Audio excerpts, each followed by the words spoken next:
Good morning, children. Today we are going to discuss the chapter first of economics development, lecture 3, aspects and ideology of national development. Now, what is national development and what are the aspects and ideologies of national development? Ideology and aspect of national development is that different persons have different ideology regarding the country's development. Ideology जो development की है ये conflicting है, मतलब एक common नहीं है। ठीक है कि वन पर्सन नीड्स दैट कि डेवलपमेंट होना चाहिए, दूसरा चाहता है कि डेवलपमेंट नहीं होना चाहिए। नेशनल डेवलपमेंट की जब हम बात करते हैं तो national development is being measured by an average income और द पर कैपिटा इनकम। ये पर कैपिटा इनकम क्या है?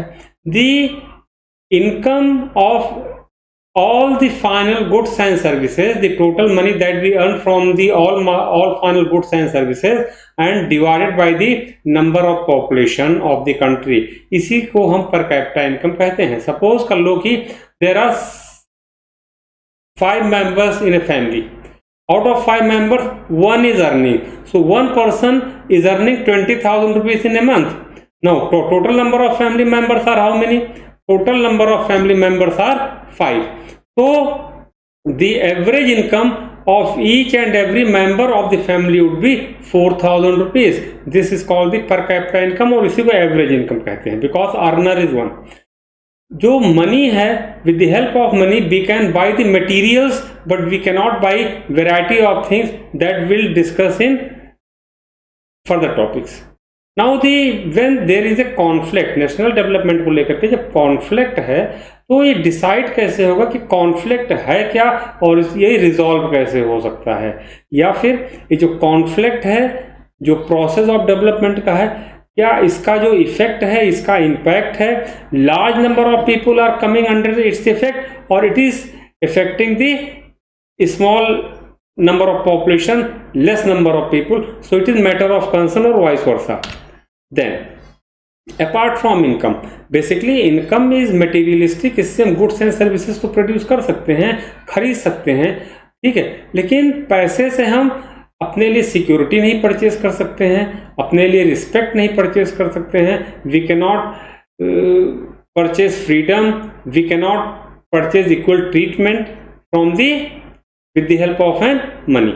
Now here we discuss the per capita income of 3 states of India on the basis of the statistical data provided by the Statistical Survey of India 2002-2003. That is Punjab की सबसे ज़्यादा per capita income 26,000 rupees है, केरला की 22,800 rupees है, बिहार की 5,700 rupees है। तो इसके आधार पर हम ये कह सकते हैं, वी कैन से दैट कि Punjab is the most prosperous and developed state and Bihar is the least developed state. That clear? लेकिन अब ये इनकम ही पंजाब को प्रॉस्परस और बिहार को लीस्ट नहीं बनाते हैं, उसके पीछे और भी कुछ फैक्टर्स हैं। वो फैक्टर्स क्या हैं? वो फैक्टर्स हैं इन्फेंट मोर्टिलिटी, लिटरेसी रेट और नेट अटेंडेंस रेशियो। बच्चों ये इन्फेंट मोर्टिलिटी क्या है? इन्फेंट मोर्टिलिटी का मतलब है it is related to the infants. Infants are those children who die before attaining the age of 1 year. अपना फर्स्ट बर्थडे भी वो सेलिब्रेट नहीं कर पाते, उससे पहले उनकी मौत हो जाती है।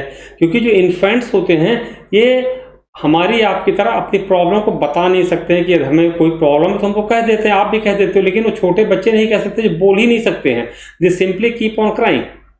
ठीक है, तो यदि इन्फेंट मोर्टिलिटी IMR की बात करें 2003 में तो पंजाब में इन्फेंट मोर्टिलिटी 49 थी, बिहार में 60 थी और केरला में 11 थी। पंजाब में हमने क्या देखा था पहले? पर कैपिटा इनकम ज़्यादा है लेकिन इन्फेंट मोर्टिलिटी रेट ही ज्यादा है कंपेयर टू केरला। ठीक है, वहीं केरला की इन्फेंट मोर्टिलिटी रेट 11 है, केरला की पर कैपिटा इनकम 22,800 रुपीज़ है। बिहार की पर कैपिटा इनकम भी कम है और बिहार में इन्फेंट मोर्टिलिटी रेट भी बहुत ज़्यादा है, ज़्यादा बच्चे मर रहे हैं।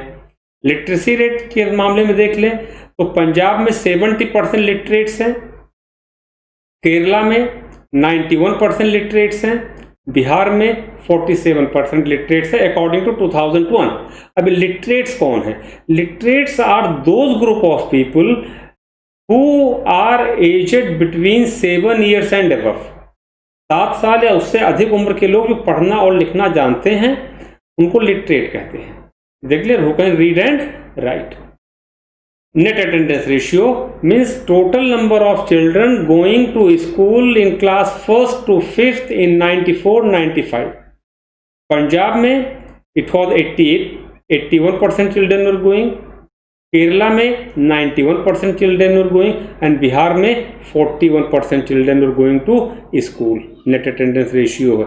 अब ये सभी जो 4-5 फैक्टर हमने देखा, according to this 4 to 5 factors, Bihar could be proclaimed as least developed state and the government of this state needs to show more concern on the basis of an development.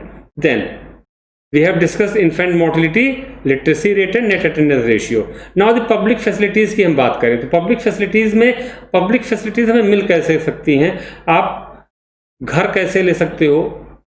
आप अपने लिए कपड़े ले सकते हो पैसे से, ठीक है, लेकिन पैसे से आप सब कुछ नहीं खरीद सकते जब तक कि आप चाहते नहीं हो। अनलेस और until you are willing कि I need that very particular thing, I need a shirt or I need a motorcycle or a bike or a scooty, and if I have money in my pocket also I can pay for it, लेकिन I am not willing to pay for it, तो हम अपनी जरूरत को पूरा नहीं कर सकते हैं।